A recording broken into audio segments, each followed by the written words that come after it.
자, 그 다음에 이제 오늘 이 중국의 마지막 얘기입니다. 시간은 짧고 해야 될 얘기 많고.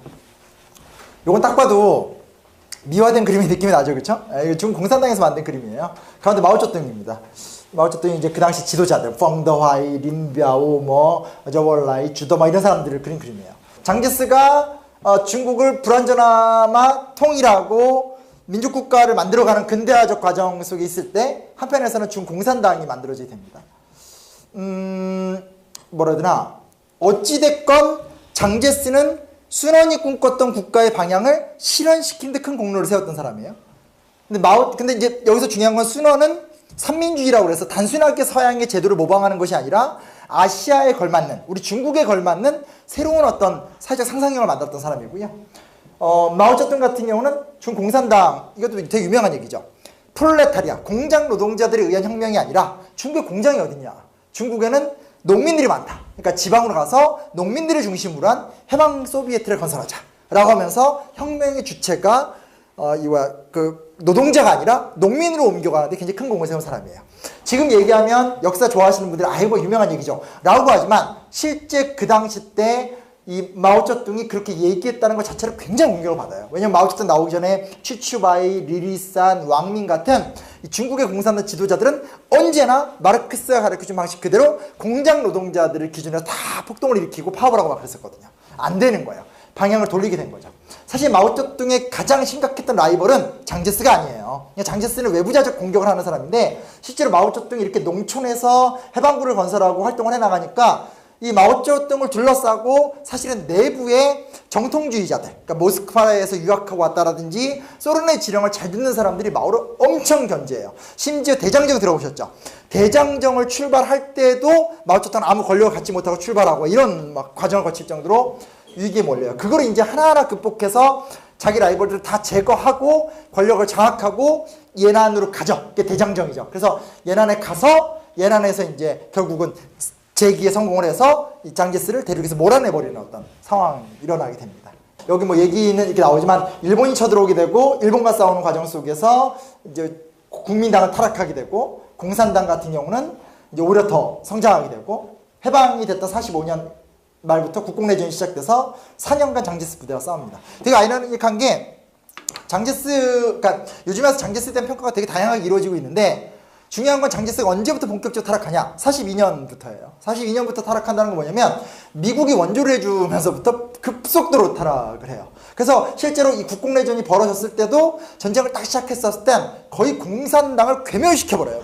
만주 같은 데서 그냥 뻑뻑 다 부셔버려요. 근데 문제는 뭐냐면 군사력은 센데 국민당 정부의 행정력이나 국적 운영 능력이 개판이니까 아무도 이걸 붙여주지 않는 거예요. 전투에서 승리를 하지만 전쟁에서 이길 수 없는 상태. 그 상태에서 결국은 공산당이 전세를 역전시켜서 만주를 먼저 장악하고 화북지방을 장악한 다음에 이제 이렇게 약지강을 넘어서 중국을 지배하죠. 그때 이제 장제스가 마지막 갖고 있었던 백금 10만 관, 그러니까 금 10만 관을 끌고 공군과 이걸 타이완으로 이동시키고 옮길 수 있는 문화재는 다 이제 옮겼다고 하죠. 그래서 이제 많은 사람들이 얘기하지만 지금 가서 중국에서 볼 수 있는 건 못 옮기는 큰 것들이고 진정 중국의 문화를 알려면 타이완 국립중앙박물관을 가라. 죽인다. 뭐 이런 얘기도 막 하곤 하더라고요. 근데 결국 타이완으로 넘어가게 됩니다. 타이완으로 가서 또 이제 장제스도 거의 또 나름대로 재기를 성공하게 되는 거죠.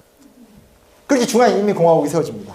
이분 누군지 아시죠? 덩샤오핑이에요. 참, 그러니까 마오쩌둥이 사회주의 국가 체제를 만들었지만 그 이후에 내실 있는 사회주의 국가를 건설하는 데 실패를 했던 게 사실이잖아요. 그래서 뭐 이 대약진운동 같은 것도 이제 최악의 실패작이잖아요. 아주 유명한 작품이에요. 그래서 이 대약진운동 당시에 보면 한 번에 농업 생산량과 공업 생산량을 올린다고 막 하면서 이제 그 있잖아요. 벼농사 지을 적에 이렇게 벼의 이격을 맞춰서 이렇게 심어야 되는데 땅이 남는다. 붙여라 해서 이렇게 벼를 이렇게 같이 이렇게 붙여 심는다라든지. 제일 유명한 게 어느 날 마오쩌둥이 순시라고 있는데 참새가 이렇게 날아가면서 벼이삭을 이렇게 막 잡아먹으니까 그냥 이게 심각한 얘기도 아니에요.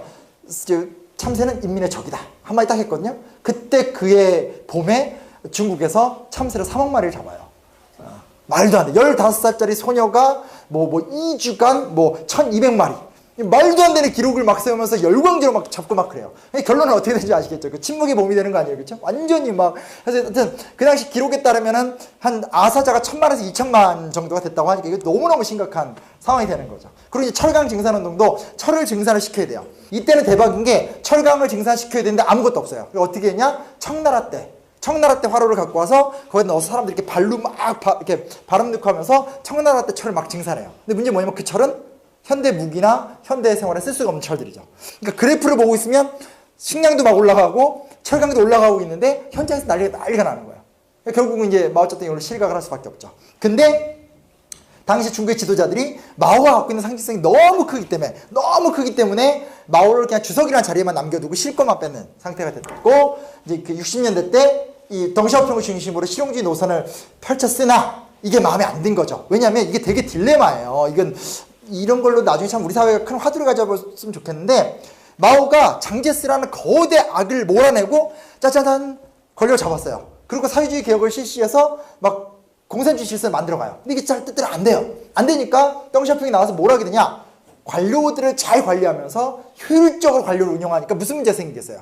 우리 어렸을 때 막 방공교육 받은 나오잖아요. 그 관료들, 공산당 간부의 부패 문제가 생기잖아요. 그리고 또 하나가 뭐냐면 이제 이 덩샤오핑 때문에 사유지의 예산을 어느 정도 좀 인정해주자, 자본주의의 싹이 다시 막 돋아나잖아요. 그거를 마오가 받아들일 수가 없는 거예요. 이게 말이 되냐, 내가 어떤 노력을 해서 장제스와 군벌들을 일수하고 사회주의 이상을 향한 토대를 만들어놨는데 20년 만에 또다시 자본주의 싹이 트고 관료들이 인간의 이상적 삶을 짓밟는 그런 독재국가가 되냐 라고 하면서 이걸 이기겠다고 60년대 중반부터 문화대혁명이라고 해서 인민의 의지로 관료적 질서와 자본주의 싹을 이겨내겠다라는 문화대혁명이라고 하죠. 근데 이 결과는 전통문화를 부셔버리고 막 젊은 애들이 막 나이 든 사람들 막 때리고 막판에 가면 막 단지 마오쩌둥하고 헤어스타일이 비슷하다는 이유만으로 수천 명의 사람들 앞에서 막 머리가 밀리고 별놈의 일들이 다 일어나거든요. 처참하게 실패를 해요. 그렇고 결국 이제 그 이후에 76년인가에 마오가 죽고 79년에 덩샤오핑이 집권한 다음에 오늘날과 같은 이제 사회주의 시장경제 노선으로 가게 됩니다.天安문 사건은 워낙 유명한 얘기죠. 중국은 변혁의 연속성을 확보한 나라예요. 이게 되게 중요한 의미를 갖고 있어요. 그러니까 역사라는 것이 무너지고 사라지는 경우 되게 많아요. 잘 나갔던 나라가 역사 속에 사라지는 거 되게 많고요. 한 시대를 풍미했던 나라가 기억조차 못하는 경우도 많아요. 그러니까 뭐 이렇게 뭐 하나고 선생님이 막 위로한다고 이제 보통 얘기하는 게 뭐예요? 지나간 날들을 돌아보면 그래도 우리가 이렇게 발전하지 않았습니까? 이게 전형적인 역사가 될 뻥이에요. 왜냐면 그렇게 해야지 국민들이 희망을 갖고 다시 힘을 부여잡고 나간다는 게 있지만 실제 역사를 공부하다 보면 산산이 사라진 나라들이 뭐 천지죠. 뭐 아시리아 같은 나라가 지금 존재하지도 않잖아요. 그 민족이 어디 있는지, 에프탈, 뭐 우즈베크족 들어보신 적도 없잖아요. 다 사라져버리거든요. 근데 중국이 살아남을 수 있었던 이유는 뭐냐? 많은 고난에도 불구하고 연속성을 확보했다는 거예요. 연속성을. 아무리 짓밟히지 않고 꾸준히 나가는 그 무언가 힘을 이 민족과 이 나라가 확보했기 때문에 이 나라가 쭉 계속 가게 되는 거거든요. 제가 굳이 이 얘기를 하는 건 뭐냐면 그대로 뒤집어 보시면 되는 거예요. 왜 우리나라는 그렇게 쉽게 사라질 수밖에 없었느냐. 나라가 작아서 작기 때문에. 이거 너무 단순한 얘기잖아요. 그렇게 말하면 지금 나라가 작지만 우리나라가 지금 그런 나라는 아니잖아요. 우리는 바로 이 구한말 때 무엇을 잃어버렸길래 식민지가 될 수밖에 없었는가. 뭐 이런 걸 좀 비교를 해보시면 좋을 것 같습니다. 언제부터 본격적으로 타락하냐? 42년부터예요. 42년부터 타락한다는 건 뭐냐면 미국이 원조를 해주면서부터 급속도로 타락을 해요. 그래서 실제로 이 국공내전이 벌어졌을 때도 전쟁을 딱 시작했었을 땐 거의 공산당을 괴멸시켜버려요.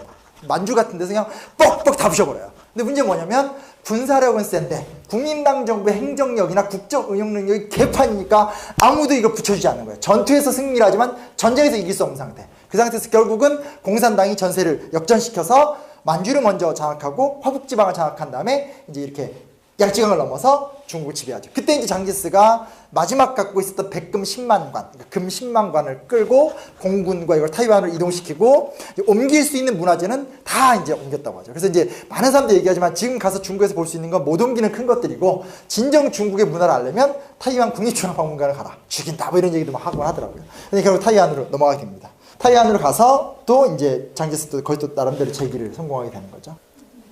그렇게 중화인민공화국이 세워집니다. 이분 누군지 아시죠? 덩샤오핑이에요. 참, 그러니까 마오쩌둥이 사회주의 국가 체제를 만들었지만 그 이후에 내실 있는 사회주의 국가를 건설하는 데 실패를 했던 게 사실이잖아요. 그래서 뭐 대약진 운동 같은 것도 이제 최악의 실패작이잖아요. 아주 유명한 작품이에요. 그래서 이 대약진 운동 당시 보면 한 번에 농업 생산량과 공업 생산량을 올린다고 막 하면서 이제 그 있잖아요. 벼농사 지을 적 실제 그 당시 때 이 마오쩌둥이 그렇게 얘기했다는 것 자체를 굉장히 공격을 받아요. 왜냐면 마오쩌둥 나오기 전에 취추바이, 리리산, 왕민 같은 이 중국의 공산당 지도자들은 언제나 마르크스가 가르쳐준 방식 그대로 공장 노동자들을 기준으로 다 폭동을 일으키고 파업을 하고 막 그랬었거든요. 안 되는 거예요. 방향을 돌리게 된 거죠.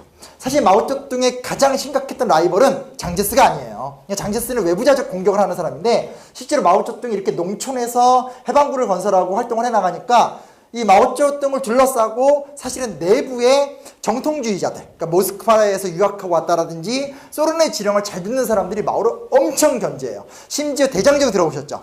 대장정을 출발할 때도 마오쩌둥은 아무 권력을 갖지 못하고 출발하고 이런 막 과정을 거칠 정도로 위기에 몰려요. 그걸 이제 하나하나 극복해서 자기 라이벌들을 다 제거하고 권력을 장악하고 예난으로 가죠. 그게 대장정이죠. 그래서 예난에 가서 예난에서 이제 결국은 재기에 성공을 해서 이 장제스를 대륙에서 몰아내버리는 어떤 상황이 일어나게 됩니다.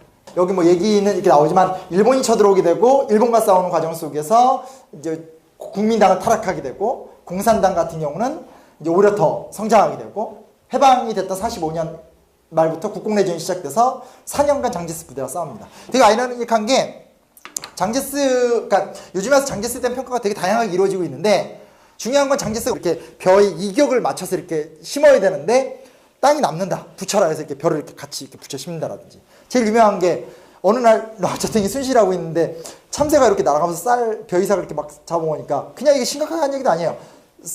참새는 인민의 적이다. 한마디 딱 했거든요. 그때 그의 봄에 중국에서 참새를 3억 마리를 잡아요. 말도 안 돼. 15살짜리 소녀가 뭐 2주간 1200마리. 말도 안 되는 기록을 막 세우면서 열광적으로 막 잡고 막 그래요. 결론은 어떻게 되는지 아시겠죠? 그 침묵의 봄이 되는 거 아니에요? 그렇죠? 완전히 막. 그래서 하여튼 그 당시 기록에 따르면은 한 아사자가 1000만에서 2000만 정도가 됐다고 하니까 이게 너무너무 심각한 상황이 되는 거죠. 그리고 이제 철강 증산운동도 철을 증산을 시켜야 돼요. 이때는 대박인 게 철강을 증산시켜야 되는데 아무것도 없어요. 어떻게 했냐? 청나라 때 화로를 갖고 와서 거기다 넣어서 사람들이 이렇게 발로 막 이렇게 바람 넣고 하면서 청나라 때 철을 막 증산해요. 근데 문제 뭐냐면 그 철은 현대 무기나 현대 생활에 쓸 수가 없는 철들이죠. 그러니까 그래프를 보고 있으면 식량도 막 올라가고 철강도 올라가고 있는데 현장에서 난리가 나는 거예요. 그러니까 결국은 이제 마오쩌둥이 이걸로 실각을 할 수밖에 없죠. 근데 당시 중국의 지도자들이 마오가 갖고 있는 상징성이 너무 크기 때문에 마오를 그냥 주석이라는 자리에만 남겨두고 실권만 뺏는 상태가 됐고 이제 그 60년대 때 이 덩샤오핑을 중심으로 실용주의 노선을 펼쳤으나 이게 마음에 안 든 거죠. 왜냐하면 이게 되게 딜레마예요. 이런 걸로 나중에 참 우리 사회가 큰 화두를 가져봤으면 좋겠는데 마오가 장제스라는 거대 악을 몰아내고 짜자잔 권력을 잡았어요. 그리고 사회주의 개혁을 실시해서 막 공산주의 질서를 만들어가요. 근데 이게 잘 뜻대로 안 돼요. 안 되니까 덩샤오핑이 나와서 뭘 하게 되냐? 관료들을 잘 관리하면서 효율적으로 관료를 운영하니까 무슨 문제가 생기겠어요? 우리 어렸을 때 막 방공교육 받은 나오잖아요. 그 관료들, 공산당 간부의 부패 문제가 생기잖아요. 그리고 또 하나가 뭐냐면 이제 이 덩샤오핑 때문에 사유재산을 어느 정도 좀 인정해주자. 자본주의의 싹이 다시 막 돋아나잖아요. 그거를 마오가 받아들일 수가 없는 거예요. 이게 말이 되냐? 내가 어떤 노력을 해서 장제스와 군벌들을 일수하고 사회주의 이상을 향한 토대를 만들어놨는데 20년 만에 또다시 자본주의 싹이 트고 관료들이 인간의 이상적 삶을 짓밟는 그런 독재국가가 되냐? 라고 하면서 이걸 이기겠다고 60년대 중반부터 문화대혁명이라고 해서 인민의 의지로 관료적 질서와 자본주의 싹을 이겨내겠다라는 문화대혁명이라고 하죠. 근데 이 결과는 전통문화를 부셔버리고 막 젊은 애들이 막 나이 든 사람들 막 때리고 막판에 가면 막 단지 마오쩌둥하고 헤어스타일이 비슷하다는 이유만으로 수천 명의 사람들 앞에서 막 머리가 밀리고 별놈의 일들이 다 일어나거든요. 처참하게 실패를 해요. 그렇고 결국 이제 그 이후에 76년인가에 마오가 죽고 79년에 덩샤오핑이 집권한 다음에 오늘날과 같은 이제 사회주의 시장경제 노선으로 가게 됩니다.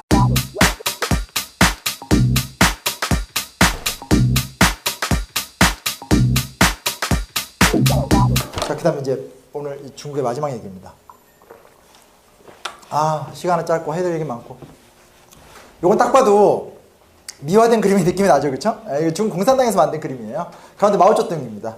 마오쩌둥이 이제 그 당시 지도자들, 펑더화이, 린비아오, 저월라이, 주더 이런 사람들을 그린 그림이에요. 장제스가 중국을 불완전하마 통일하고 민족국가를 만들어가는 근대화적 과정 속에 있을 때 한편에서는 중국 공산당이 만들어지게 됩니다.